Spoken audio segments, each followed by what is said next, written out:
Welcome to my budget deck channel where I try to make decks as cheap and playable as possible. So if this is something you'd be interested in, why not subscribe? And today I revamped my Despia Albaz kind of deck because the last time not all of the cards were out yet and some of the new cards are actually quite good, and I felt like I didn't do the deck enough justice. You can see it's a bit different from what I used to go for. I changed some of the ratios and I'll talk about why and what I changed. And starting off with, I think only double Despian Comedy. I used to run 3, felt like the targeting protection didn't come in as handy. Even against stuff like Sky Strikers, with them having multi-roll, it didn't do as much as I wanted it to do. So this is fine. Plus there's been a new fairy monster that is a Despia, so you can actually replace this card quite easily, and cutting it down to 2 or even 1 for certain reasons is completely fine in the deck. Obviously you still want to be running a multitude of Despia names because that kind of facilitates your monsters, and obviously this is a pure Despia kind of variant, so you want to run some of these cards. Plus the effects aren't completely terrible. You can switch stuff out. You can keep like a resource loop going with Despia Theater, for example. So all in all, Comedy isn't terrible and still a somewhat good fusion material. Talking about good fusion materials though, Despian Tragedy, one of the big cards of this deck, especially this kind of pure variant, surges when it's sent to the graveyard by a card effect, very good.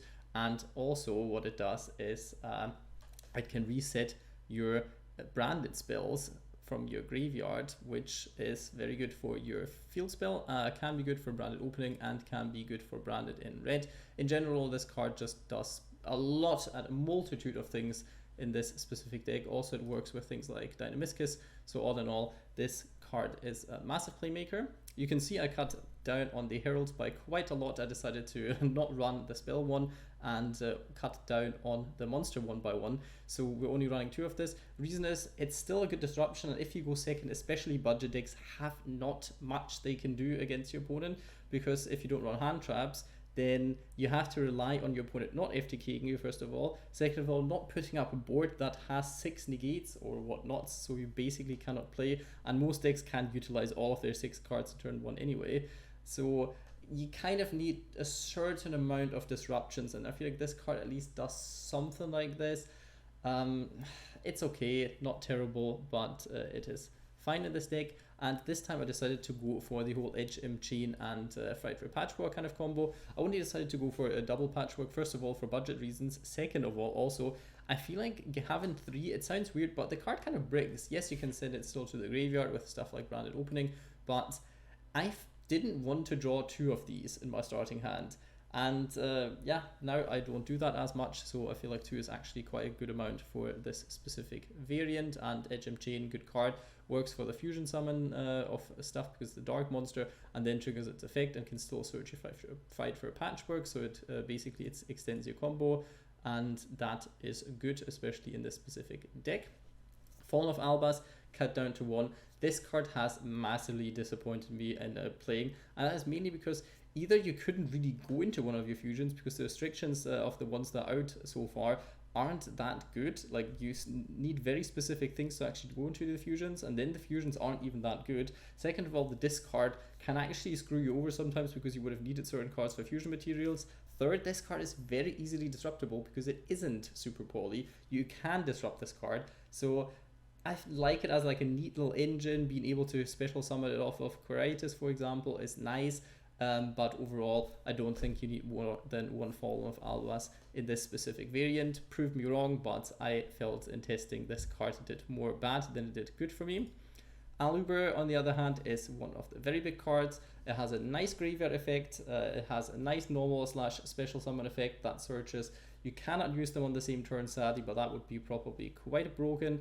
Other than that, easily summonable off of branded opening, which has, I think, been limited now in the OCG. So fingers crossed that's true of the structure deck, and we won't get that structure deck for a while, I assume, in Master Duel. So this card should be fine, and we all know they're going to go after the normal rarity cards anyway first. So enjoy it while it lasts. It's a very nice card that you can run in loads of fusion decks and helps a lot. So I would be very sad to see this card go the way it is.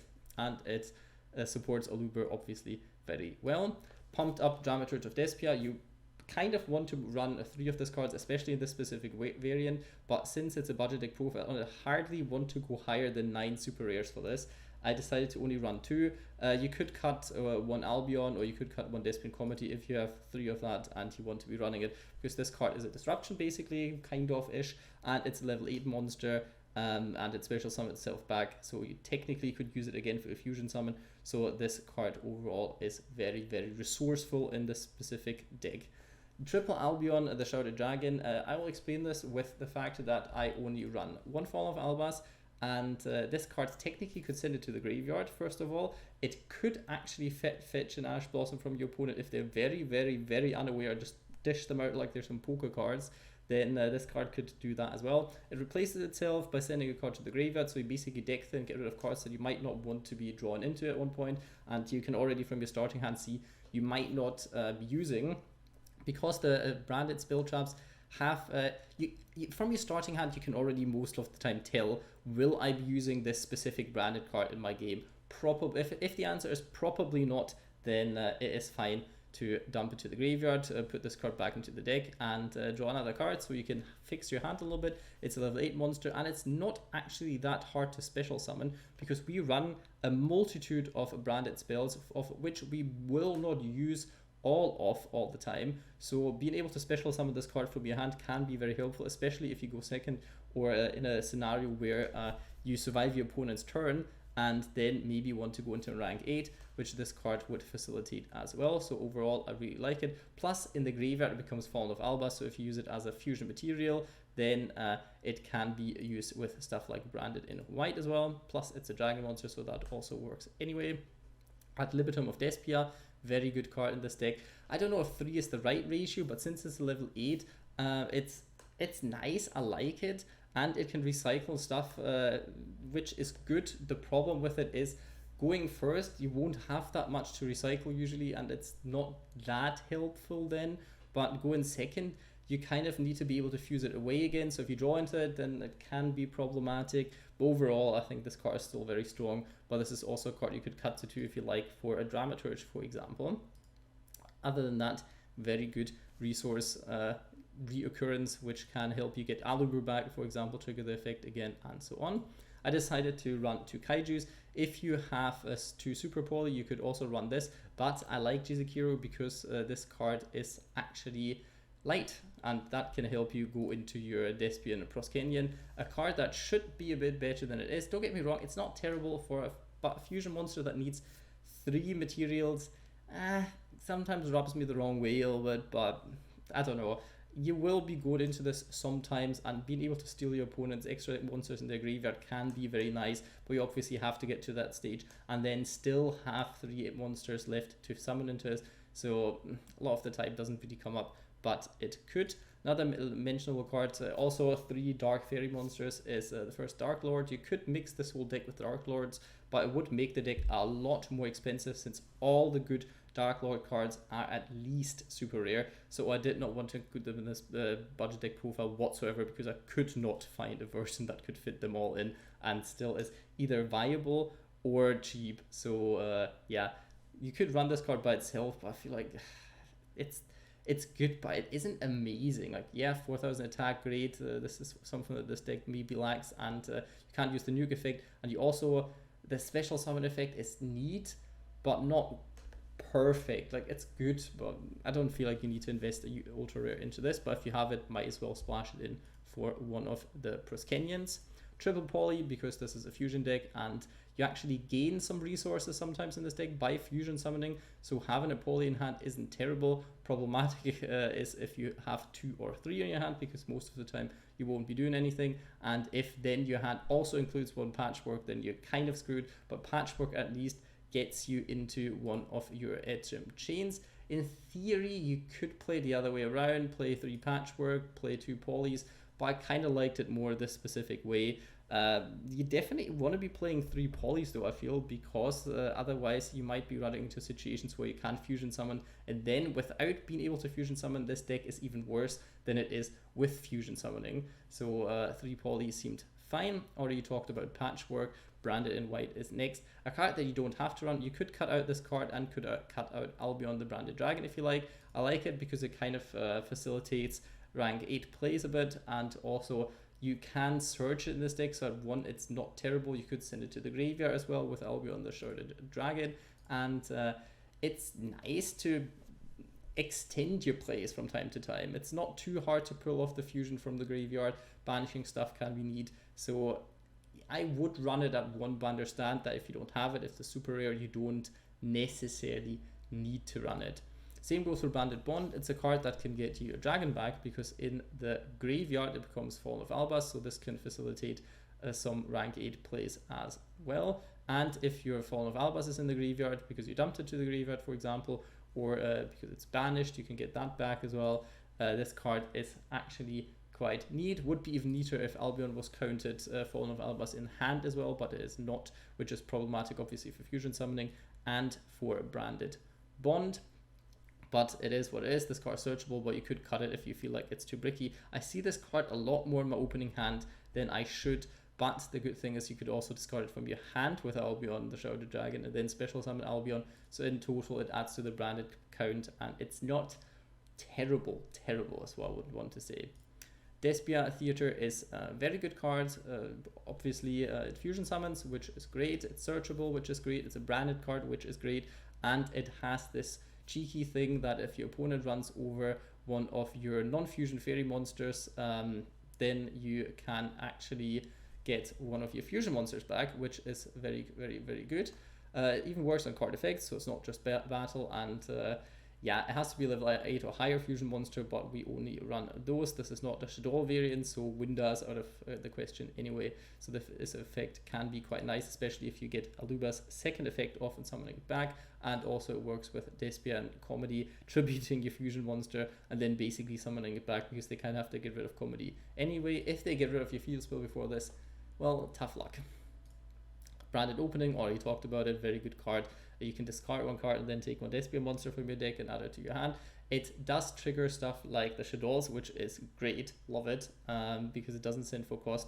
So this is also a very, very good card in most Shadow decks, and it protects your fusion monsters, which is very good, only by card effect, not targeting or even battle destruction. So keep in mind, if you feel like, oh yeah, they can just run you over in battle or protect, no, they can not. Other than that, this card is very good, but watch out. You cannot go into your rank 8 place if you use this card, so summoning stuff like Dramaturge or Ad Libitum, thinking you could go into a rank 8 does not work, because you cannot special summon monsters from the extra deck except fusion monsters. One downside of the card, otherwise this card would be a bit broken anyway.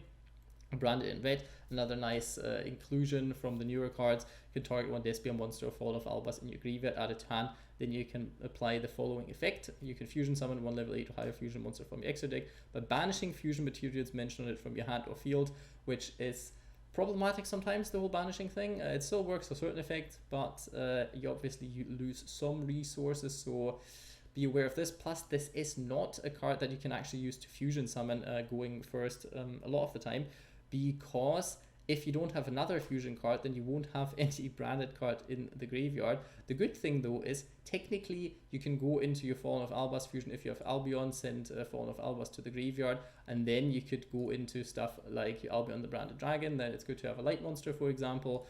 Technically you could use either of those two, but we run a lot more level 8 or higher monsters, so it's okay, but it doesn't come up all that often, but technically you could still do it. This is also a card you can use during your opponent's turn, since it's a quick play spell, and you can reset it with cards like Despia and Tragedy.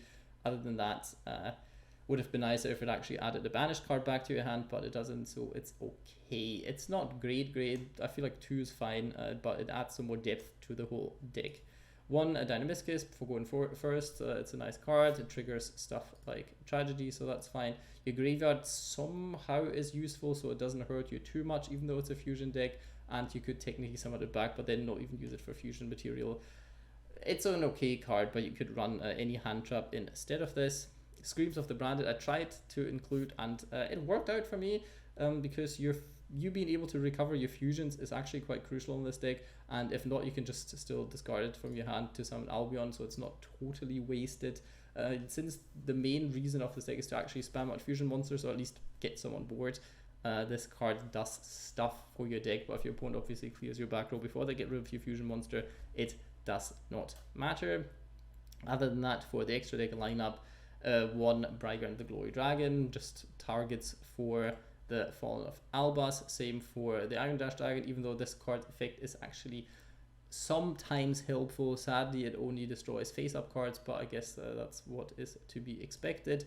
Albion can easily get you into rank 8 because it does not limit you, so you can still do some stuff. Plus, if it was sent to the graveyard, you can set 1 branded spell trap directly from your deck, which is also pretty good. Kaijus, I want to say the boss monster of this deck, but that leads us to the first problem. This deck does not have a boss monster. If you go first, there's not much you can actually do. It's more about annoying your opponent than actually like disrupting your opponent. You kind of out-resource your opponent in the long run somehow, but other than that, this deck does not have a real negate that does stuff. Yes, they have Dramaturge and technically Comedy, but it's not the same, and you know what I'm talking about. So yeah, you have to deal with 1 Kaijus and 1 Masquerade. Yes, they're set up so we can pump out 2 or 3 of these and possibly burn your opponent to death, but that's more gimmicky than actually good, I feel. So I feel like in a budget variant, it's unnecessary. This card can come in handy with its second effect for rank 8s though, so keep that in mind, because you can summon it back, even though it doesn't burn your opponent then anymore, but it's not a terrible card, so it's fine. For some reason it's a fiend though, even though it's a dragon, even its name, I don't know. Konami, please. We don't know. Despia and Proskenian already talked about it. It's nice to finish your opponent sometimes. Can create nice boards for yourself, and obviously burden your opponent with its effect if you attack over a monster. Other than that, it's way too hard to summon for the fact what it does. Sometimes funny and gimmicky, can save your ass sometimes, but most of the time it won't. 1 card that makes the deck a bit more expensive but is actually worth it in my opinion, because it helps you finish games, is Numeron Dragon. Since you can summon it off of the effect of Draglubion, and you have quite a big opportunity to go into rank 8s, I would definitely just run this card, because this is 1 extra card that actually you can utilize. Other than that, there's some other shenanigans in here that you could be playing, that you could be using. Sometimes Hearthy Earth Dragon is quite nice, and its better counterpart that you can also summon off of Draglubion can shut down your opponent's board in combination, but that's about it. Cards that are notable that you could run especially is Hope Harbinger. Helps you set up some play for going first sometimes, but even then it's a massive resource waste just trying to spam this card out turn 1. Other cards, you could go for the Dark Kaiju. If you don't really care about the light fusion, then it's fine, because this one has too much attack sometimes for your monsters, so this Kaiju is sometimes better. Obviously Maxi is good in this specific resource deck. You could play the Ecclesia to summon out Albaz from your deck, because technically if you restructure this version with a few more hand traps and whatnots, then you could go second, and then this card is a bit more useful because it can special summon itself from the hand. It is a light monster, technically a tuner, so you could go into synchros and so on. Great. Allure of Darkness helps you to brick less, because sometimes this deck does nothing, so you could technically play Allure of Darkness if you have it. And obviously Super Poly in this deck, somewhat good, because you have light and dark stuff in here. You have the whole Albaz stuff, which you still need the Albaz monster for. It's okay, it's nice, does stuff.